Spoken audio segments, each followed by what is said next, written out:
지난 주간도 여전한 어려움 속에서 우리 모두가 하루하루를 살았습니다. 사회적 거리두기로 인해 교회는 물론이고 많은 자영업자들이 실제적인 어려움을 겪고 있는 중에 있습니다. 그럼에도 불구하고 저와 여러분을 향한 하나님의 은혜와 사랑은 변함없이 우리 가운데로 향하고 있는 줄 믿습니다. 그러니 오늘도 그 은혜를 힘입어, 그 사랑을 힘입어 하나님 앞에서 온 마음을 다해 예배하는 저와 여러분 우리 모두가 되기를 주님의 이름으로 간절히 축원합니다. 할렐루야. 이러한 때에 저와 여러분이 반드시 해야 할 것, 그것이 무엇인지 이제는 잘 아시죠? 다시 당부합니다. 이런저런 말들은 최대한 줄입시다. 사람들과 얼굴을 붉힐 것도 없고 핏대를 세워가며 말할 것도 없습니다. 그렇게 뭔가를 말할 시간이 있고 여러 모양의 생각에 빠져들 시간이 있다면 그 시간마저 다 모아서 하나님께 기도하는, 그 무엇보다 먼저 기도함에 힘쓰는 우리 모두가 되자, 이렇게 말씀드렸습니다. 같은 맥락에서 오늘은 내 입을 크게 열라, 두 번째 시간입니다. 오늘은 모든 비웃음을 몰아내라는 제목으로 하나님의 말씀을 전하도록 하겠습니다. 지난주에 제가 전했던 말씀 기억하시죠? 다른 것이 아니었습니다. 지금 우리의 눈앞에서 벌어지고 있는 상황들은 이런저런 말들로 해결할 수 있는 게 아니다. 지금은 그 어느 때보다 더 힘써서 기도해야 할 때다, 이것이었습니다. 당장 119 기도 운동부터 다시금 불을 붙이자 말씀드렸고요. 이제 내일부터 시작될 마중물예람 기도원에 함께 들어가서 기도하자 말씀드렸습니다.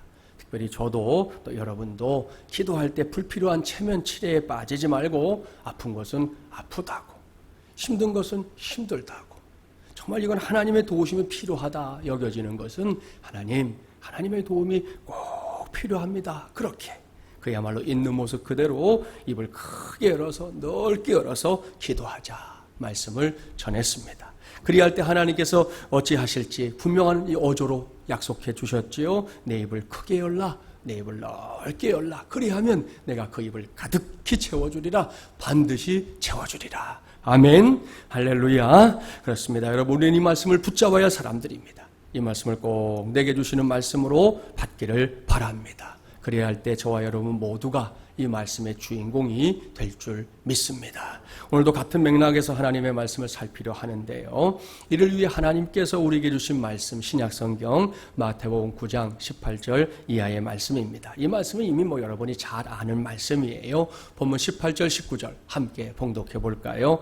예수께서 이 말씀을 하실 때에 한 관리가 와서 절하며 이르되 내 딸이 방금 죽었사오나 오셔서 그 몸에 손을 얹어주소서, 그러면 살아나겠나이다 하니 예수께서 일어나 따라가심에 제자들도 가더니. 아멘. 우리는 이 말씀에서 따로 이름을 밝히지 않고 그저 한 관리 이렇게 일컫고 있는 이 사람이 누군지 알고 있습니다. 그가 누굽니까? 이 사람은 같은 사건을 기록하고 있는 마가복음 5장, 누가복음 8장에서 찾아볼 수 있는 야이로라는 사람입니다. 마태복음에서는 그저 한 관리 이렇게 표현하고 있지만 다른 복음서에서는 그의 직업을 회당장 이렇게 정확하게 밝히고 있습니다. 자, 마가복음 5장 21절부터 24절까지의 말씀 자막에 나오는데요. 저와 여러분이 한 절씩 교독해 보겠습니다. 예수께서 배를 타시고 다시 맞은편으로 건너가시니 큰 무리가 그에게로 모이거늘 이에 바닷가에 계시더니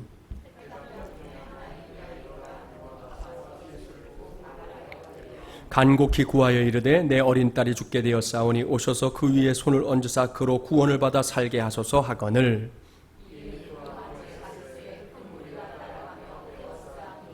아멘. 여러분 보십시오. 마태복음에서는 한 관리라고 말하고 있지만 다른 복음서에서는 이 사람이 누군지 어떤 직업을 가진 사람인지 정확하게 기록하고 있지요. 그 기록에 따라 오늘 주신 말씀에 나오는 사람이 야이로요. 그의 직업은 회당장이다. 확실하게 알 수 있습니다. 당시의 회당 어떤 곳이었는지 아시죠? 회당은 유대인들이 바벨론에서 포로기의 시절을 보낼 때 더는 예루살렘 성전에 모일 수 없는 상황이 되자 각 지역 단위로 모여서 하나님의 말씀을 듣고 배우던 집회 장소를 가리킵니다.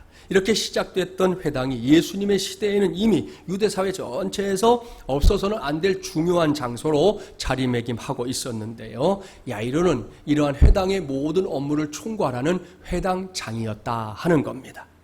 회당장에 관한 당시의 기록을 보면 비록 제사장은 아니었지만 예배를 이렇게 주관하는 사람으로 대중에게는 존경의 대상이었습니다. 아울러 그 지역에서는 우리나라도 그렇게 유지라는 거 있잖아요. 일종의 유지로서의 역할을 톡톡히 감당했던 그런 사람이었다는 걸 확인할 수 있습니다. 이렇게 사회적인 명망과 지위를 가진 야이로가 예수님을 찾아온 겁니다. 그리고는 예수님 앞에 절했다고, 심지어 무릎을 꿇고 엎드렸다고 성경은 기록하고 있습니다. 이것은 매우 놀라운 일입니다. 그 지역의 사람들, 야이로의 이런 행동을 도무지 이해할 수 없었을 겁니다. 도대체 무엇이 야이로를 하여금 이렇게 할 수밖에 없게 만들었던 걸까요? 계속되는 말씀에서 우리는 그 이유를 발견하게 됩니다. 흔히 인간을 만물의 영장 이렇게 말합니다.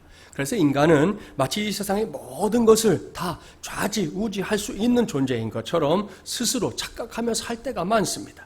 그런데 종종 사람들은 그러한 생각이 정말 착각이었구나 하는 걸 깨닫는 상황을 만날 때가 있습니다. 이런 상황을 한마디로 묶어서 한계 상황 이렇게 말하는데요. 사람들은 누구나 이런 상황에 직면하면 세상의 모든 것을 마치 한 손아귀에 쥐고 있는 것처럼 살았던 지난 날이 얼마나 교만했던 것인지 가르쳐주지 않아도요 스스로 깨닫게 됩니다. 야이로가 지금 그러한 경험을, 그러한 한계 상황을 경험하고 있는 것입니다. 얼마 전까지만 해도 야이로는 자신의 인생에 대해서 대단한 자부심을 갖고 있었을 겁니다. 집 안에서는 말할 것도 없고요. 대문을 나서기만 하면 만나는 사람들마다 야이로에게 뭔가 존경을 표현합니다. 그러면 야이로는 고개를 끄덕끄덕하며 그들의 어깨를 툭툭 두드려 주지요. 그럴 때마다 그의 가슴은 아주 뿌듯함으로 가득 차곤 했을 겁니다. 그런데 지금은 아닙니다. 그 모든 것을 다 가지고도 그것을 다 털어 놓아도 도무지 해결할 수 없는 일이 그의 가정 안에서 일어났기 때문입니다. 어느 날인가 사랑하는 딸이 털컥 둘을 누웠어요. 한창 애교스럽고 앙증맞을 정도로 예쁜 12살의 딸인데요. 그렇게 사랑스러운 딸이 중병에 걸린 겁니다. 처음에는 곧 털고 일어나겠지 그렇게 생각했을 겁니다. 하지만 아니었습니다.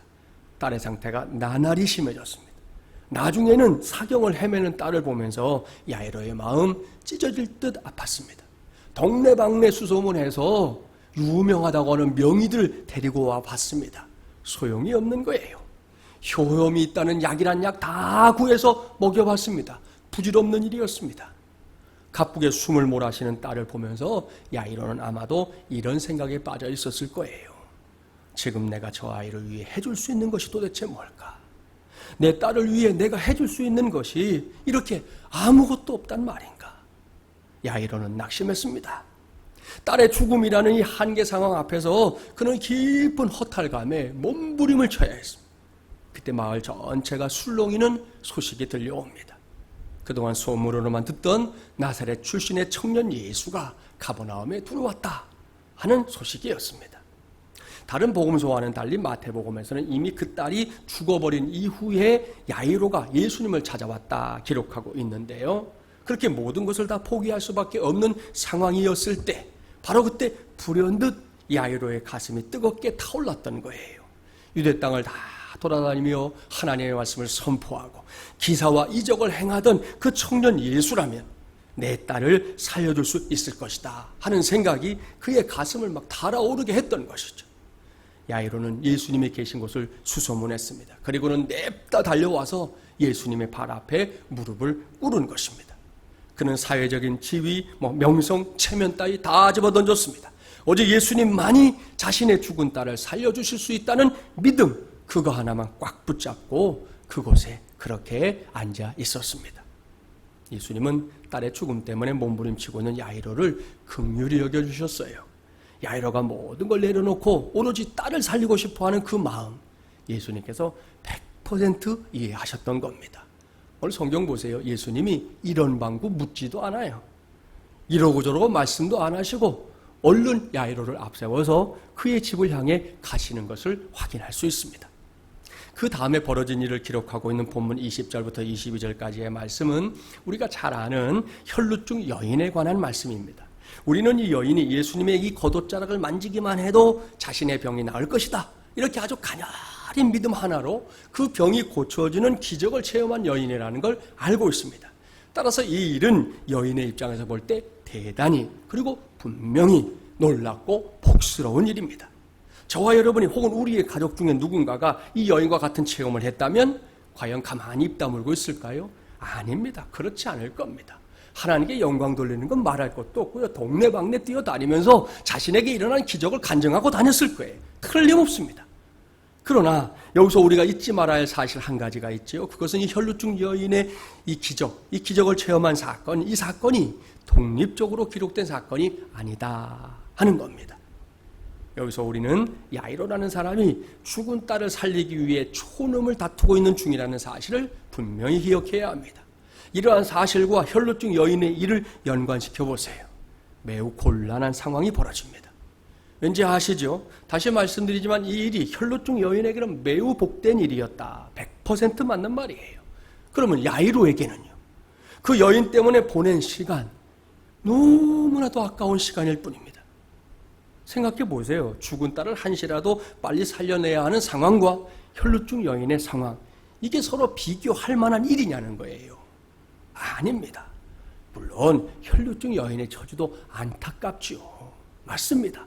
하지만 그 일은 죽은 딸에 비하면 분명히 가벼운 일이라는 것입니다. 따라서 갑작스러운 이 여인의 등장이 야이로를 얼마나 당황스럽게 만들었을까 짐작해 볼 수 있습니다. 게다가 1분 1초가 급한 이때에 혈루증 여인에게 시간을 할애하시는 예수님의 모습, 야이로에게는 너무나 야속하고 그 순간 원망스러운 마음이 들었을 수도 있는 거죠. 이것도 틀림없습니다. 아무튼 그렇게 이러쿵저러쿵 말 한마디 하지 못한 채 예수님의 곁에서 발만 동동동동 구르던 야이로, 잠시 후에 다시금 걸음을 재촉하게 되는데요. 그 다음에 벌어진 일, 이것이 오늘 제가 여러분과 함께 집중하려고 하는 오늘 우리에게 주시는 하나님의 말씀이에요. 본문 23절, 24절 함께 봉독해 보겠습니다. 예수께서 그 관리의 집에 가사 피리 부는 자들과 떠드는 무리를 보시고 이르시되 물러가라, 이 소녀가 죽은 것이 아니라 잔다 하시니 그들이 비웃더라. 여러분, 오늘은 이 말씀에 저와 여러분 모두가 가장 큰 관심을 두기 바랍니다. 무엇보다 이 말씀에 집중해 주세요. 이 말씀 무슨 말씀인지 아시죠? 마침내 예수님께서 야이로 집에 도착하셨습니다. 야이로의 집은 이미 초상집이었습니다. 예수님께서 야이로의 집에 도착했을 때 그곳에 피리 부는 자들과 떠드는 무리들이 있었다 그랬는데요. 이것이 바로 초상집의 분위기를 한껏 드러내고 있었다는 증거입니다. 여기서 피리 부는 자들은 유대인의 관습에 따라 초상집의 슬픔을 더욱 고조시키기 위해서 고용된, 일정한 비용을 주고 고용된 사람들을 가리킵니다. 이것은 빈부귀천을 떠난 모든 유대인들이 지켰던 관습 중에 하나입니다. 다음으로 떠드는 무리라는 것은 죽은 사람을 애도하기 위해 문상하러 온 사람들 모두를 포함하는데요. 줄여서 말하면 이들은 특별히 고굴하기 위해 고용된 사람들을 가리킵니다. 우리나라에서도 이렇게 전통적인 장례식을 가보면 거기 서서 아이고 아이고 아이고 이렇게 상주를 대신해서 해주는 사람들이 있잖아요. 바로 그런 사람들을 가리키는 겁니다. 아무튼 이 말씀을 보면 당시 야이로의 집이 어떤 분위기였는지 얼마든지 짐작해 볼 수 있습니다.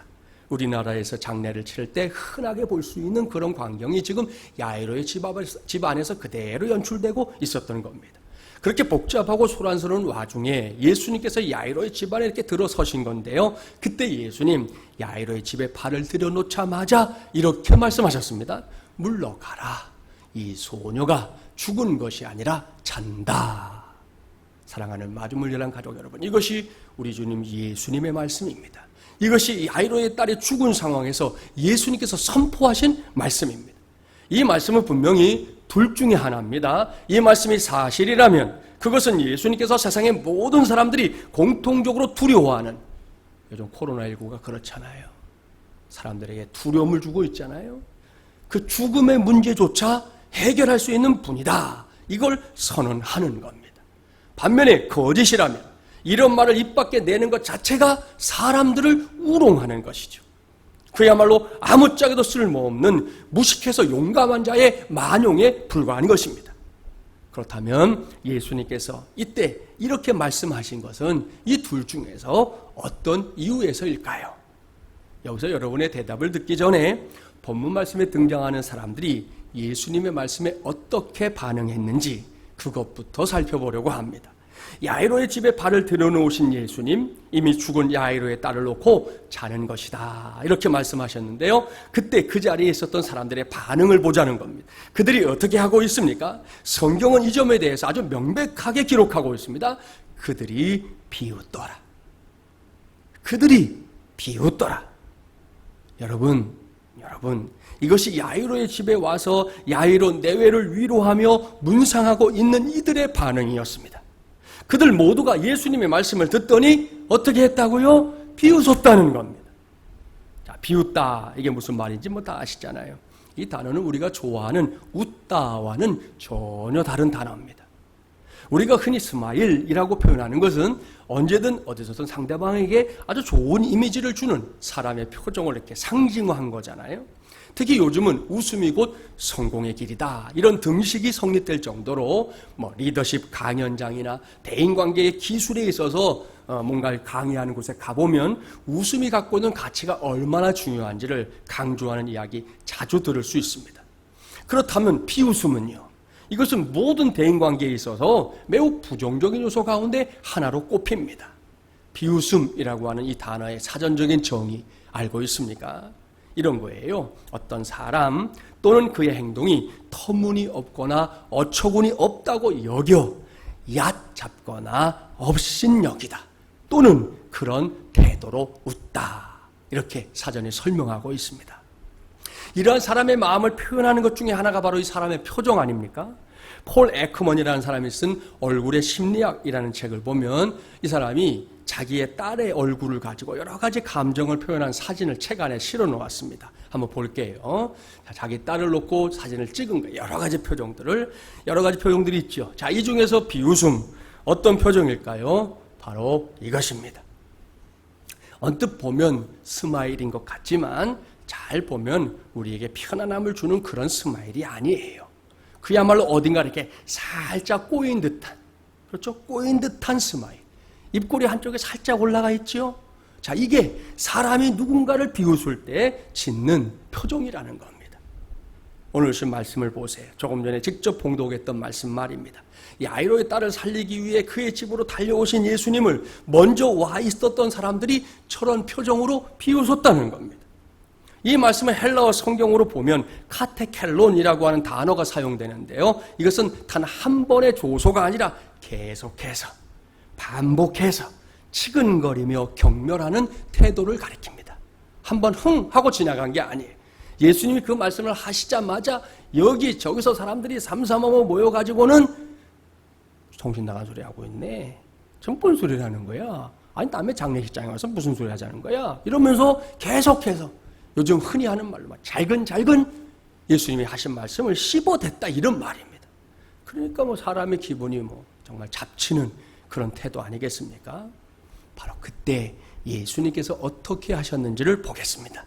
본문 25절 말씀 함께 봉독합니다. 25절입니다. 무리를 내보낸 후에 예수께서 들어가사 소녀의 손을 잡으심에 일어나는지라. 아멘, 할렐루야. 사랑하는 마중물이란 가족 여러분, 이거 정말로 할렐루야 아닙니까? 아니, 이것은 놀렐루야죠. 예수님께서 죽은 야이로의 딸의 손을 잡았습니다. 마가복음 5장에 기록된 말씀에 따르면 그렇게 소녀의 손을 잡은 다음에 예수님이 단호하게 외치셨어요. 달리다굼, 내가 내게 말하노니 소녀야 일어나라. 할렐루야. 여러분, 이것이 죽은 야이로의 딸을 향한 예수님의 선포였습니다. 이 말씀이 떨어지기가 무섭게 야이로의 딸이 죽음의 자리에서 살아났습니다. 조금 전까지만 해도 모든 소망이 끊어져 있었던 야이로 내외는 사랑하는 딸을 다시금 품에 안는 놀라운 기쁨을 누리게 됐습니다. 할렐루야. 자, 여기서 말씀 끝? 아닙니다. 그렇습니다. 여기가 오늘 제가 전할 말씀의 끝이 아니에요. 제가 본문 25절 말씀을 다시 한번 봉독할게요. 무리를 내보낸 후에 예수께서 들어가사 소녀의 손을 잡으심에 일어나는지라. 아멘. 조금 전에 우리는 이 말씀 중에서 후반절, 그러니까 예수님께서 죽어버린 야이로의 딸의 손을 잡아 일으켜서 그 소녀를 살리셨다는 사실에 집중했습니다. 그건 정말 이제 감사하고 또 감사할 일입니다. 그러나 이제는 전반절로 여러분의 관심을 옮겨주기를 바랍니다. 성경이 뭐라고 기록하고 있습니까? 무리를 내보낸 후에 그렇게 기록하고 있습니다. 여기서 무리 누굽니까? 이 질문에 대한 해답을 찾는 거 어렵지 않죠? 이 무리는 23절, 24절 말씀에서 볼 수 있는 피리 보는 자들, 떠드는 자들, 그러니까 죽은 야이로의 딸의 장례를 함께 치러주기 위해 그곳에 모여 있었던 사람들을 가리킵니다. 좀 더 정확하게 이제 말하면 예수님께서 죽은 야이로의 딸을 놓고 죽은 것이 아니라 잔다 이렇게 말씀하셨을 때 그 말씀을 비웃고 조롱하던 모든 사람들을 가리키는 것입니다. 그런데요, 예수님께서 야이로의 딸을 죽음에서 살려내는 이 놀라운 기적을 행하기 전에 바로 그 무리들을 다 집 밖으로 내보내셨다. 성경이 이렇게 기록되어 있다는 거, 오늘 이 시간에 꼭 기억해 두기를 바랍니다. 우리는 지난 주일부터 내 입을 크게 열라 이렇게 말씀하시는 하나님의 뜻에 따라 기도에 힘쓰는 중입니다. 특별히 내일부터 19일까지 우리 교회는 우리 한국교회 선배들의 신앙을 본받아 이곳에서 마중물연합 기도원의 문을 활짝 열 예정입니다. 이것을 제대로 감당하기 위해서는 무엇보다 많이 모여야 합니다. 물론 직접 이곳에 모여서 대면하여 기도회를 여는 게 아니라는 거, 그 정도는 저도 잘 압니다. 그래도 유튜브 라이브 방송으로라도 많이 접속해서 요즘처럼 어려운 시절에도 마중물연합 가족들이 함께 그리고 힘써 모이고 있다는 걸 제일 먼저는 하나님께, 그리고 늘 많이 부족한 사람이지만 이번 기도원을 이끌게 될 담임 목사에게, 그리고 나 아닌 다른 성도들에게 보여주자는 겁니다. 그렇게 모여서 입을 크게 열고 넓게 열어서 한 목소리로 기도의 함성을 질러 보자는 거예요. 그런데 이렇게 기도에 힘쓰다 보면 우리의 신앙을 제대로 이해하지 못하는 사람들을 만날 때가 간혹 있습니다. 내일부터 우리가 하려고 하는 건 이제 밤중 기도회잖아요. 올 들어서는 잘 못했지만 특별히 우리가 단잠을 깨우면서 하는 특별 새벽 기도회처럼 새벽에 잠을 깨우며 기도할 때 이를 놓고 이러쿵저러쿵 말하는 사람들이 있습니다. 꼭 있습니다. 할 짓이 그렇게 없냐? 새벽에 교회 가면 교회가 밥을 주냐 돈을 주냐? 기도만 한다고 뭐가 달라지냐? 우리 교회는 특세 때 밥도 주고 간식도 주는데 할 말이 있죠. 그렇게 말하면 우리는 주니까. 아무튼 할 말이 있긴 하지만 우리 중에는 이런 말 누군가에게 들어본 적이 있는 성도들이 제법 있을 겁니다. 밤중 기도라고 해서 다를까요? 그렇지 않죠. 코로나19가 장고라는 요즘 할 짓이 그렇게 없냐? 밤에 유튜브 들어가서 기도하면 교회가 밥을 주냐 돈을 주냐? 기도만 한다고 뭐가 달라지냐? 이렇게 핀잔을 주는 사람들, 이들은 본문에 나오는 사람들처럼 우리가 힘써 감당하려고 하는 이 기도를 비웃는 사람들입니다. 그들은 하나같이 우리가 신앙 안에서 확고부동하게 붙잡고 있는 이 기도의 가치를 아주 하찮게 여깁니다. 그게 도대체 뭐냐? 네가 하나님 앞에 기도한다고 해서 무슨 일이 일어나냐? 이렇게 따져 묻고 싶어 하는 거죠. 그뿐이 아닙니다, 여러분. 당장 내 안에서도 비웃음이 슬그머니 고개를 내밀 때가 있어요. 목사가 오늘도 여러분에게 입을 크게 열어서 넓게 열어서 기도해야 한다 이렇게 목청껏 외치고 있는데요, 여러분의 마음속에는 그러다가 턱이 빠지면 어떡해? 악관절이 그렇게 고통스럽다는데 제가 한 달 동안 이번에 알아보니까 힘들긴 하더라고요. 이제 좋아졌어요. 잘못하면 생고생하는 거 아니야? 뭐 나 같은 사람이 기도한다고 해서 무슨 일이 일어나겠어? 기타 등등 이런 생각이 내 안에서도 들 수 있다는 말입니다. 이 모두가 오늘 제가 보는 관점에서는 비웃음입니다. 그리고 이러한 비웃음이 지금 내 안에 존재하고 또한 외부에서 우리의 신앙을 나약하게 만드는 원인이 되고 있다면 사실 우리는 내일부터 마중물연합 기도원을 열면 안 됩니다. 왜냐? 그런 가운데 기도원을 열어봐야 결과가 뻔하기 때문이에요. 그렇습니다. 해보지 않아도 결과가 훤히 보입니다. 그저 시간만 죽이는 기도원이 될 거예요. 1시간 남짓의 시간인데요, 하품이나 쩍쩍 하다가 끝나고 말 겁니다. 심지어 기도원 사역을 담임 목사의 핍박으로 생각하는 성도들이 생길지도 몰라요. 명심하십시오. 지금 제가 여러분에게 힘을 줘가며 말씀하고 있는 것은 여전히 힘들고 어려운 이 시절을 기도의 힘으로 살아내 보자는 겁니다. 이겨내 보자는 겁니다. 극복해 보자는 겁니다. 그런데 지금 우리가 놓여 있는 상황이 정말이지 만만하지가 않아요. 아니 매우 어렵습니다. 기독교 신앙을 알지 못하는 사람들이 쏟아놓는 비웃음, 우리 많이 들었잖아요. 예수 믿는 사람들을 놓고 한꺼번에 묶어서 그야말로 도매금으로 넘기는 일들, 우리 많이 경험했잖아요. 어제 저녁에 목자들과의 모임을 하는데 한 목자가 자기 목자관들에게 주중하고 통화를 했는데, 통화하는데 사람들마다 다 기운이 빠져 있고 무기력하고 힘들어하고 있고 경제적인 문제 비롯해서 당장 어려운 문제들로 인해서 시름시름 앓고 있는 게 보여서 가슴이 아팠다는 거예요.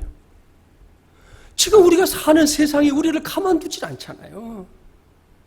그것만의 문제도 아니에요. 이제는 믿는 사람들조차 이 문제에 있어서 흔들리는 경우들이 많습니다. 믿지 않는 사람들이야 그렇다 치고 믿는 사람들마저 어떻게든 그냥 끄집어내리지 못해 안달하는, 그렇게 여러 모양으로 이 비웃음이 막강한 영향력을 발휘하고 있는 시대이기 때문에 오늘 주신 말씀에 저도 여러분도 반드시 귀를 기울여야 합니다. 여기서 이미 말씀드렸던 걸 떠올려 보세요. 예수님은 죽은 야이로의 딸을 향해 죽은 것이 아니라 잔다 말씀하셨습니다. 그렇죠? 사람들이 예수님의 말씀을 비웃었다니까요. 그때 예수님 어찌 하셨습니까? 예수님의 말씀을 비웃는 무리들을 야이로의 집 밖으로 다 몰아내셨습니다. 쉬운 일일까요? 아니요. 지금 문상 온 거잖아요. 위로하겠다고 찾아온 거잖아요. 그 사람들 다 내쫓아요? 여러분 장례식장에서 그럴 수 있어요? 쉬운 일 아니에요. 근데도 예수님은 그렇게 하셨습니다. 이제는 예수님이 왜 그렇게 하셨는지 아시겠죠? 그들의 비웃음으로 인해 야이로 내외의 믿음은 물론이고 제자들의 믿음까지 흔들릴 수 있다는 걸 예수님은 알았기 때문입니다. 그걸 염려했기 때문입니다. 그래서 예수님 무리들을 다 몰아내신 거예요. 그제야 예수님은 야이로의 딸의 손을 붙잡고 그 아이를 살려내셨습니다. 보십시오. 이러한 예수님의 배려로 야이로 내외는 주님을 향해 가했던 굳건한 믿음, 천믿음이잖아요. 천믿음. 예수님의 소문을 듣고 가랐던 그 천믿음을 그대로 지킬 수 있었습니다. 무엇보다 죽었던 딸이 다시금 살아나서 품에 안기는 기적도 경험했습니다.